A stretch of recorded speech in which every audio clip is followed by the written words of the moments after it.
Men, if you're ready to reclaim your edge, listen up. I used to be held back by constant bathroom trips with multiple wake-ups during my sleep and looking for restrooms whenever I was out. Then I discovered Better Man. After just 2 months, I started experiencing fewer trips to the bathroom, less urge to go, and I even slept through some nights. I feel a noticeable boost in my overall well-being, even sexual stamina. It gives me the freedom and confidence to live life on my terms. Better Man is clinically tested and trusted by thousands of men over 25 years. Ready to take back control? Go to BeBetterNow.com to order your supply today. That's BeBetterNow.com. These statements have not been evaluated by the FDA. This product is not intended to diagnose, treat, cure, or prevent any disease. Use as directed. Individual results may vary. This is an ad by BetterHelp. BetterHelp recently surveyed over 16,000 people and found that while 75% of people believe it's wise to seek support, only 27% of Americans are in therapy, and people stay silent to avoid being judged. BetterHelp has over 10 years of experience matching you with the right therapist, because we're all better with help.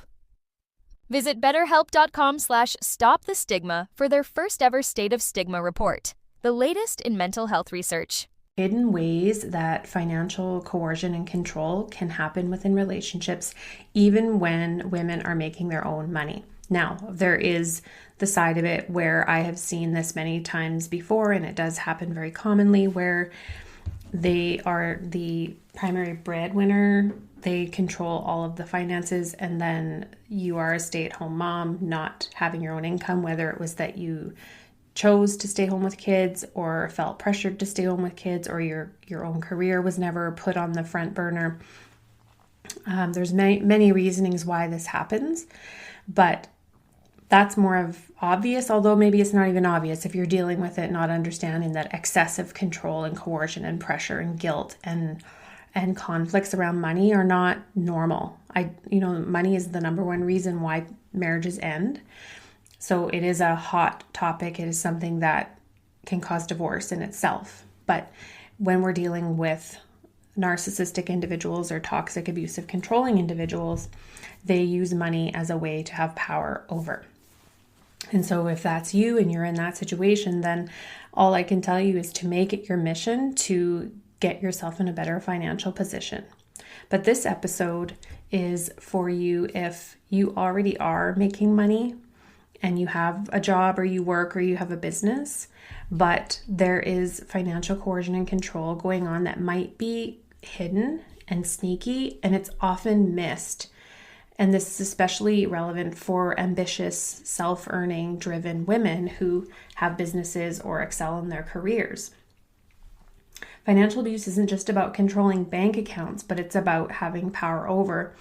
And it can happen even when a woman earns her own income, because it's all about control and manipulation. So here are 10 ways that this shows up in a relationship if you are an earning woman, a working woman, or you have a business. So whether you're the breadwinner, the main income earner, or you contribute, or you have some percentage that you bring to the family, whatever it is, this is for you if you are earning money, because it shows up differently.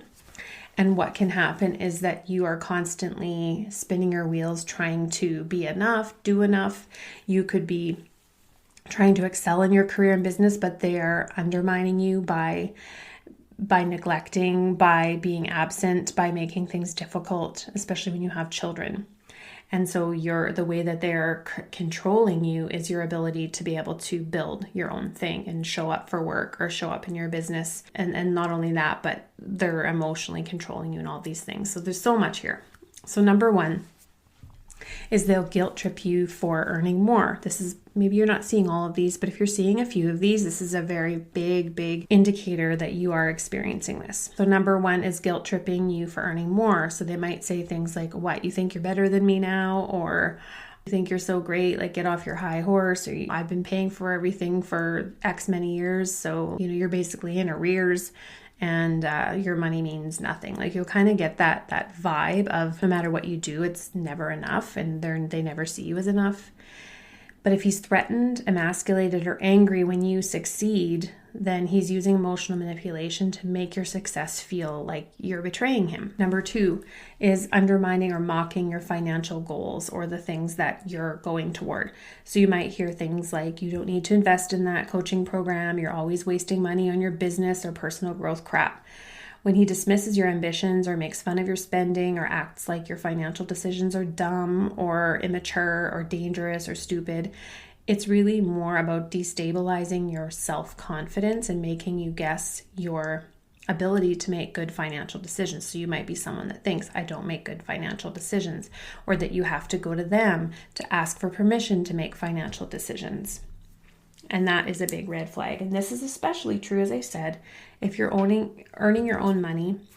You deserve to have some of your own financial autonomy and privacy. You don't have to be running things by him. Is he running things by you? That's what I'd like to know. So in a healthy relationship, sure, there might be some of that, but there also needs to be some autonomy that if you own your own business or you want to forward your career, that if you're funding it and you're making that happen, then that is you being in your own financial power, as is with him. And then there's no hiding anything. There should never be any need to feel like you're hiding purchases. That's another big red flag in my opinion. Now, could you be a shopping addict and you're spending and racking up his credit card and things like that? Sure, those things could happen. But this is more that if you are trying to build something for yourself, whether it's a business or in your career, and you're wanting to put money into learning the business or learning personal growth or just anything to do with bettering yourself, that they will knock that down to knock your self-confidence. And obviously it's to stop you from growing, right? Number 3 is financial gaslighting. So they'll say things like, I never said I'd pay for that, or you're just bad with money.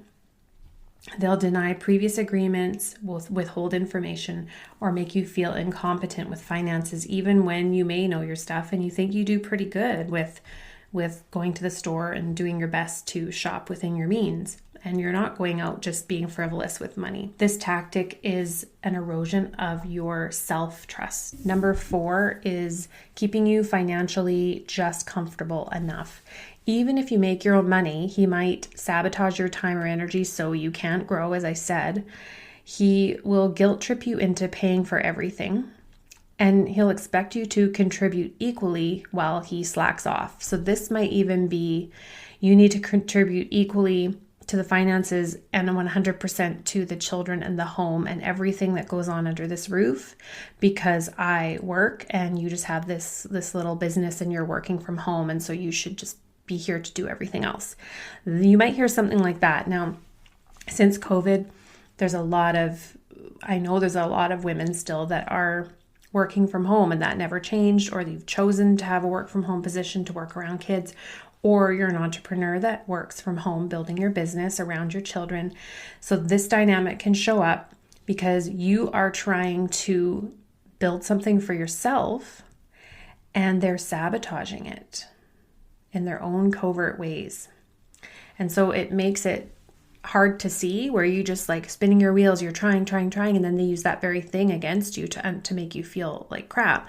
Well, this business isn't earning any money, or you're not making near as much, or you need to make more, or I make more than you, or you're not paying your part, or since you're home, you should be responsible for everything else as well.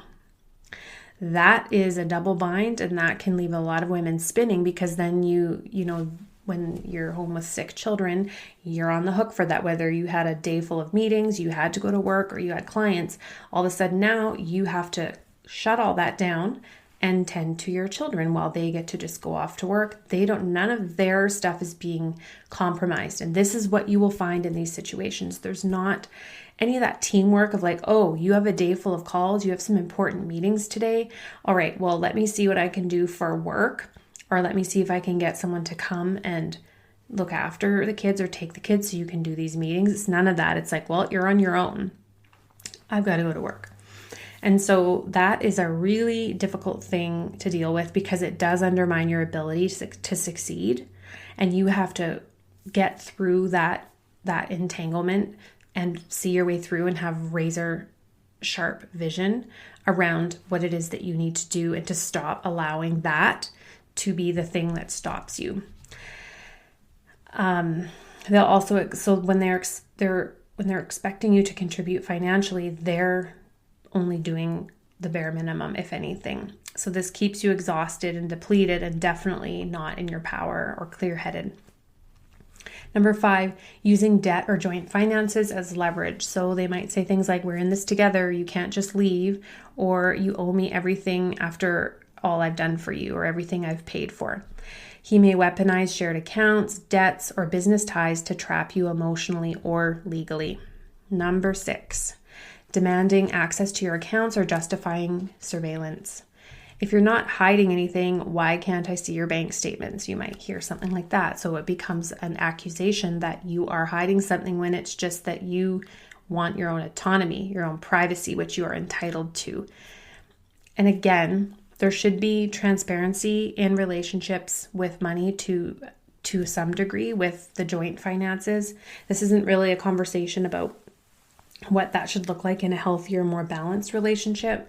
But I do see that there are some nuances here that could come up in a healthy relationship as well, where someone's spending and putting the other one at risk or putting the family at risk because of their spending. And I've worked with women in these situations where their partner was spending on properties and huge investment type things or gambling it away, using it in irresponsible ways without their knowing. And so then you would maybe be the one saying, I need to see the bank statements, and then they're not giving it to you. So this is where it can kind of become if they're doing that to you, it's probably because they have something to hide within themselves. But you are allowed to have autonomy without interrogation about every single purchase that you make. And number 7, love bombing with money and then withholding it. So he may give you things extravagantly, gifts, and then turns off the flow when you set boundaries, say no to sex, or assert independence. And this comes and goes. It's part of the dynamic where they'll buy you something nice or they'll be really generous. And then as soon as you shut something down, say no, set a boundary, whatever it is, then suddenly they are withholding it again and controlling it again. Number 8, making you feel high maintenance or selfish for spending on yourself. This is especially true when it comes to things to do with personal development, wellness, or anything that makes you stronger. You'll notice this. He wants you dependent and knocked down a few pegs. Your evolution and growth and expansion and independence threatens him because then he knows if she gets this independence, she's probably going to leave. So I need to do whatever I can to keep her down, keep her small, keep her stuck, keep her trapped and dependent. And that is what you have to fight against. You have to pull up the courage to go all in on whatever it is that you do, whether it's in your career, your business, and really take ownership for this area of your life so that you can move through this. Number 8, hijacking your time and energy so you can't build. And this is sort of what I was just alluding to. So if your emotional labor, caretaking, or constant conflict is draining your bandwidth to work, grow, or build your dreams, this is financial sabotage in disguise. It's hidden and sneaky. It's covert. As I said, it would look like you are on your own. You're dealing with the kids, the home, everything. Like, I'm a mom. I've had 3 kids. They're all grown. My daughters are older, but they're still at home. So I get what's involved. I did run a business, a counseling practice, went to school. I did all those things while my kids were little, while being 100% responsible for them during the day. School, extracurricular, driving when they're sick. That was all on me. And so I really struggled in this area because I had no backup, no support in any way around what I was going to do if the kids were sick and I had a day of clients, or I had to go into my office to see counseling clients. That all had to be cleared because no one else was there to look after them. So I was the one that always had to be figuring everything out, putting out fires, finding solutions, and that can wear you down. It can be very difficult to build anything when you are drowning in all of this without support. And number 10, you feel like you have to ask permission. So even if you don't technically have to, if you feel fear, guilt, or the need to justify your choices, that's a sign of coercion. And so this can be sneaky, but these are things that show up in these relationships, and this causes trauma. It causes financial trauma because it links money to control and anxiety. So when we have experienced this in our lives, we have to rewire this and unravel it to heal our nervous systems around money, because we attach it to control, someone having power over, being dependent, not feeling safe, not feeling like we are taken care of or we're going to be okay. And then we tie that into money. So if you have had that kind of wounding around money, you probably have a lot of money anxiety. Even if you're making money, you have anxiety around spending it, especially, as I said, if it's on yourself for your own growth, investing in you, investing in things that make you better. You have guilt around that because you think that is misusing your money or wasting it, when in fact it would actually be building you up to be able to do what it is that you truly want to do. And so it's about power. It's really important to understand that. And it's about boundaries. And so again, this is a nuanced conversation that would be maybe a little bit different, well, quite a lot different, if I was talking about, okay, if you're talking about being with someone who is an equal to you, no one's got any power over the other one, what would those money conversations look like? Or what would the money rules of engagement look like? Or what would that look like for you as far as merging and having independence financially? These would be different conversations. This is specific to if you're also experiencing gaslighting, stonewalling, blame shifting, manipulation, and the cycle of abuse. Because if this is happening, it's not happening in a vacuum on its own, right? You could have someone that is maybe more frugal or spends differently than you, and maybe you don't agree on certain ways to spend money or certain things, but it wouldn't be limiting you to not be able to do the things that you want to do. And again, this is especially true if you're earning your own money. If you're in a relationship where your partner has all the money, then what they should be doing is giving you access to it. Yes, there could be a budget. Yes, there could be a spending plan, but you're in on the spending plan. You know how much is coming in and out. You know how much you have for this, that, and the other. There's an allotment there for your personal use, whatever that might be that you choose. But at the same time, if that's you, and I was there, you have to do whatever you can to find a way to make money for yourself. If you have little kids at home, I know that sounds daunting and feels daunting, and it can be difficult to know what to choose, like be there for the kids or whatever, not be there for the kids. But there's lots of things you can do to bring your own money in. You can do a lot of online school training now that you could work around kids to get some kind of credential or something to get, be work ready.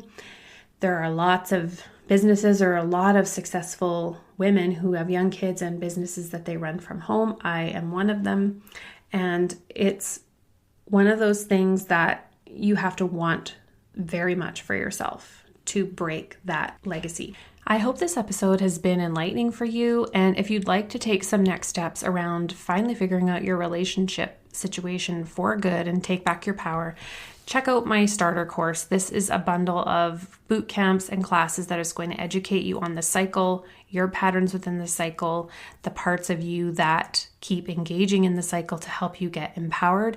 And I also have included in that bundle, in the starter course, my Men, Women, Money, and Power audio course. You get that. It's a $97 value. The bundle is only at $149, and you can grab that at the link in the show notes. All right, bye for now.